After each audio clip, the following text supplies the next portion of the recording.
अब अगर आप ये वीडियो देख रहे हो तो आई होप आपने इसका पिछला पार्ट देख लिया है, और अगर नहीं तो मैंने इसका लिंक डिस्क्रिप्शन में मेंशन किया है, जिसे देखना ना भूलिएगा, वरना ये वीडियो आपके पल्ले नहीं पड़ेगी। फिल्म की शुरुआत एक ड्रोन से होती है जो भयानक जंगल से होते हुए आगे बढ़ रहा होता है, लेकिन जैसे वो टेरेसा नाम की लड़की के पास आता है वो एकदम डर जाती है, जो देख अब कैलेब नाम का लड़का जो टेरेसा का ही दोस्त है उसका मजाक उड़ाने लगता है, क्योंकि वो ड्रोन कैलेब ही उड़ा रहा था। साथ ही कैलेब, टेरेसा, उनकी एक और दोस्त जेसिका छुट्टियां मनाने यहाँ के लेक हाउस में आए हैं, लेकिन यहाँ आते ही जेसिका की तबीयत अचानक खराब हो गई, इसलिए वो इन दोनों के साथ समय नहीं बिता रही। आप कुछ समय बाद टेरेसा ये चेक करने जाती है कि जेसिका की तबीयत में कुछ सुधार आई या नहीं, लेकिन अब तक उसकी तबीयत में कोई सुधार नहीं आया था, इसलिए उसका दिल बहलाने टेरेसा वहाँ रखी एक नॉवेल पढ़ना शुरू करती है। लेकिन तब जेसिका अचानक से उठकर डेमोनिक आवाज में नॉवेल की आगे की लाइन पढ़ने लगती है, मानो किसी ने उसे पोजेस कर लिया हो, जो देखकर टेरेसा एकदम डर जाती है कि आखिर जेसिका को अचानक में क्या हो गया।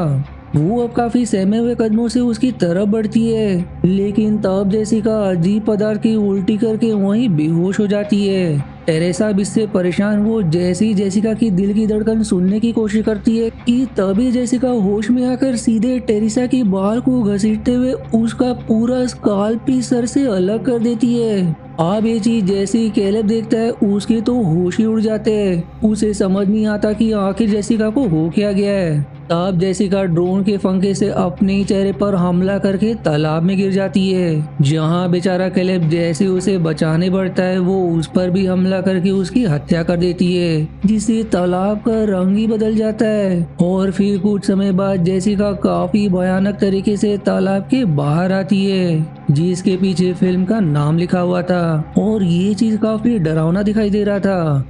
अब इन सब की शुरुआत कैसे हुई यही बताने के लिए कहानी एक दिन पहले के समय पर मुड़ जाती है, जहां बेथ नाम की महिला अपनी बहन एली के घर उसे मिलने आई होती है। वहीं एली एक टैटू आर्टिस्ट है और वो अपने 3 बच्चों डैनी, सैरा और सबसे छोटी बेटी लीजा के साथ रहती है, क्योंकि कुछ महीनों पहले ही एली का पति उन्हें छोड़कर चला गया, जिसके बारे में जानकर बेथ को काफी बुरा लगता है। इधर एली के तीनों बच्चे पिज्जा लाने घर से निकलते हैं, लेकिन तभी वहाँ एक भयंकर तूफान आ जाता है। बिल्डिंग की हालत तो पहले से ही खराब थी और भूकंप के कारण तो और ज्यादा बुरा हालत पैदा हो जाता है। तब डैनी को भूकंप की वजह से बना जमीन पर एक गड्ढा दिखाई देता है, जो किसी अंडरग्राउंड जगह पर जाने का रास्ता दिख रहा था। सैरा उसे लाख समझाने की कोशिश करती है, लेकिन वो उसकी एक न सुनकर सीधे उस गड्ढे के अंदर चला जाता है। अब अंदर आने के बाद वो जगह किसी लॉकर रूम की तरह दिखाई दे रही थी, जहाँ उसे काफी पुरानी तस्वीर दिखाई देती है जिसमें 3 पदरी होते हैं। वहीं पर एक ग्रामोफोन डिस्क भी होता है, जिसे डैनी अपने पास रख लेता है, जो सारी चीज देखकर उसकी जिज्ञासा और ज्यादा बढ़ चुकी थी कि हो ना हो जरूर यहाँ कोई पुरानी और कीमती चीजें होगी जिसे बेचकर वो अच्छे पैसे कमा सकते हैं। इसलिए वो पूरी जगह को एक्सप्लोर करना शुरू कर देता है।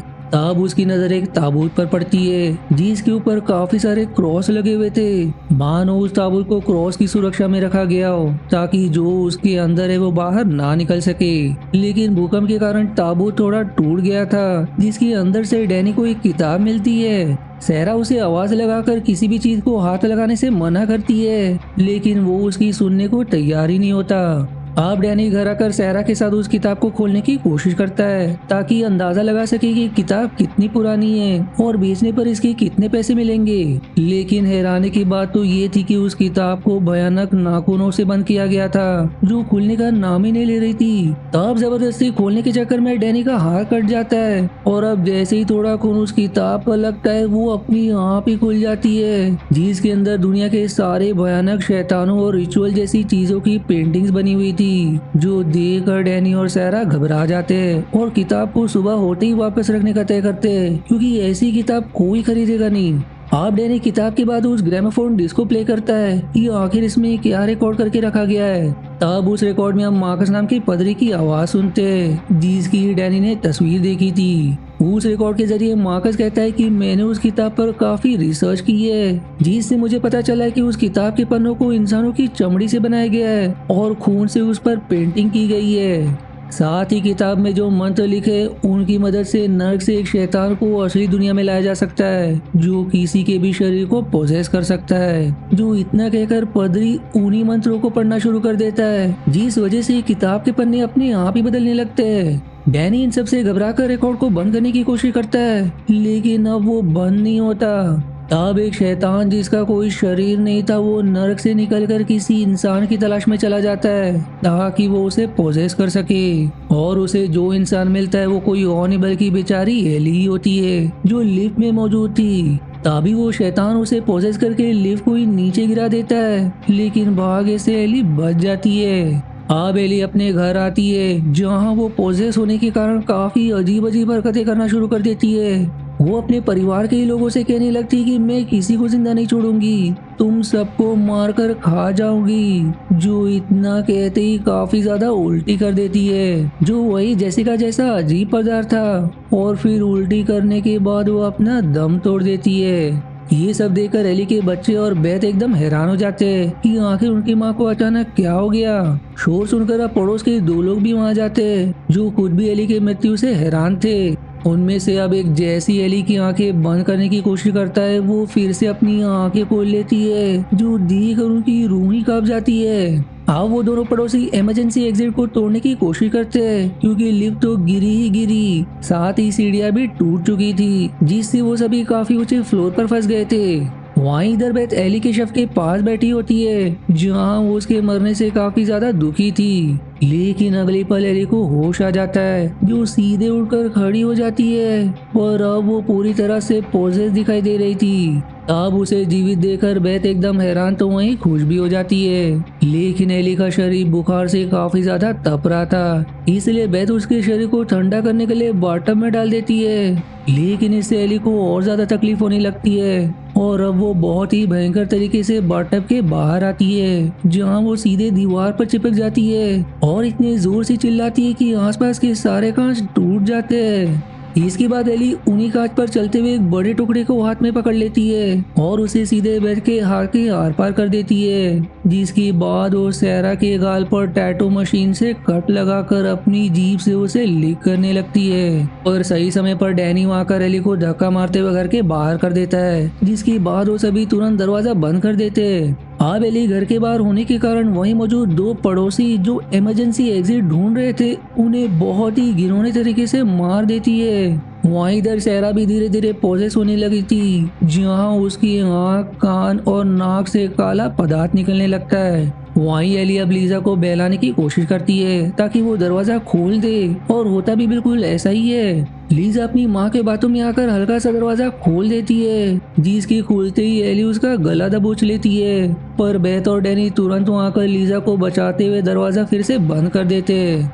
इसके बाद बेथ जैसे ही सहरा के पास आती है, वो उसे कांच खाते हुए दिखाई देती है, जहां उसकी आंखों से साफ पता चल रहा था कि वो भी पोजेस हो चुकी है। यानी कि एली के लिक करने के कारण उस शैतान ने सहरा को भी पोजेस कर लिया, और अब वो एक साथ 2 शरीर को कंट्रोल कर रहा है। सहरा भी अब पोजेस होने के बाद बेथ और बाकी सभी पर हमला कर देती है, लेकिन जैसे वो लीजा के पास आती है, वो एक डंडा सामने कर देती है, जो सीधे सहरा के मुंह के अंदर चला जाता है, जिससे उसकी वहीं मृत्यु हो जाती है। लेकिन डैनी और बाकियों को पता था कि शैतान फिर से उसके शरीर को कंट्रोल करते हुए जीवित हो जाएगा, इसलिए सभी मिलकर सहरा के शरीर को बंद कर देते हैं। फिर डैनी बेल को किताब के बारे में सारी बात बता देता है कि आखिर उस शैतान ने कैसे एली को पोजेस किया, जो जानकर वो भी हैरान हो जाती है। वो फिर से रिकॉर्ड सुनने की कोशिश करती है, इस उम्मीद में कि शायद शैतान को भगाने का कोई तरीका उस रिकॉर्ड में हो। वहीं इधर एली की नजर एयर वेंट के अंदर मौजूद एक बिल्ली पर पड़ती है, जिसे देखकर उसे समझ आ जाता है कि वो वहां से घर के अंदर प्रवेश कर सकती है,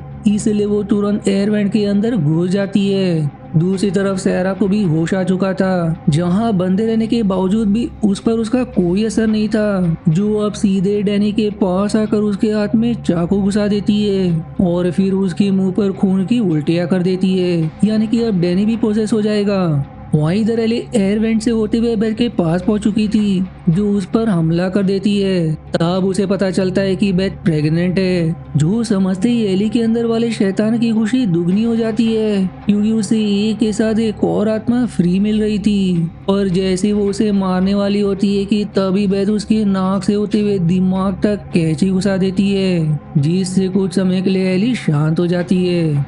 आप बेथ लीजा को लेकर कमरे के बाहर आती है और जमीन पर गिरी हुई पड़ोसी की गन उठा लेती है। तभी एली फिर से वहां आकर उनकी तरफ बढ़ने लगती है, जहां बेथ उसे शूट करके उसके हाथ और पैर तो अलग कर देता है। लेकिन अब उनकी मुसीबत और बढ़ जाती है, क्योंकि बाकी मरे हुए लोग जीवित होकर वहीं पहुंच जाते हैं, जो देख कर बेथ अब लीजा के साथ लिफ्ट में आकर छिप जाती है और उसे चालू करने की कोशिश करती है, जो भाग्य से चालू तो हो जाता है, लेकिन पूरे लिफ्ट के अंदर अब खून भरने लगता है। वहीं अब वो सारे मरे हुए लोग अब एली के पेड़ को फाड़ कर उसके अंदर घुसने की कोशिश करते हैं, ताकि सभी मिलकर एक शक्तिशाली शैतान बन सके। वहीं द लिफ्ट में खून भरने से लिफ्ट का वजन बढ़ जाता है, जिससे लिफ्ट ग्राउंड फ्लोर पर आ जाती है और अब लिफ्ट की खुलते ही उसके अंदर से खून का एक सैलाब निकलता है, जिसके साथ बहते हुए बेथ और लीजा भी बाहर आ जाते हैं। वो दोनों अब तुरंत वहां से गाड़ी में सवार होकर भागने की कोशिश करते हैं, लेकिन दुर्भाग्य से गाड़ी चालू होने का नाम ही नहीं लेती। साथ ही पार्किंग एरिया का गेट भी बंद हो रहा था, इसलिए वो गाड़ी से निकलकर गेट के बाहर जाने की कोशिश करते हैं, पर जैसे तैसे बेथ गेट के बाहर तो आ जाती है। लेकिन तब एली वहां कर लीजा को अंदर घसीट लेती है, जहाँ एली अब काफी भयानक और घिनौने रूप में बदल चुकी थी, क्योंकि सभी मरे हुए लोग किसी ऑक्टोपस की तरह उसके शरीर से जुड़ गए थे। अब लीजा को बचाने के लिए बेथ फिर से एली के पास आती है, लेकिन एली उसे ही पकड़कर श्रेडर मशीन के अंदर डालने की कोशिश करती है, पर सही समय पर लीजा के मशीन को बंद कर देने से बेथ की जान बच जाती है। तब बेथ चेन सॉ की मदद से एली और उसके साथ जुड़े सारे लोगों को काट देती है और फिर उनके शरीर के अंगों को मशीन के अंदर डाल देती है, जिससे सभी की चटनी बन जाती है। पर आखिर में एली का सर बच जाता है, जो बेथ को ये कहकर डरा रहा होता है कि मैं इतनी आसानी से नहीं मर सकता। लेकिन बेथ उसकी बातों पर जरा भी ध्यान ना देकर उसे भी मशीन में डालते हुए उसका चूरा बना देती है, जिसके बाद वो लीजा को ले वहां से निकल जाती है। आप फिल्म की आखिरी सीन में हम जेसिका को देखते हैं, जो टेरेसा और कैलेब के साथ लेक हाउस में जाने के लिए जैसे उस पार्किंग एरिया में आते, उसे चारों तरफ इंसानी मांस के टुकड़े और खून दिखाई देते, जो देखकर उसकी रूह कांप जाते।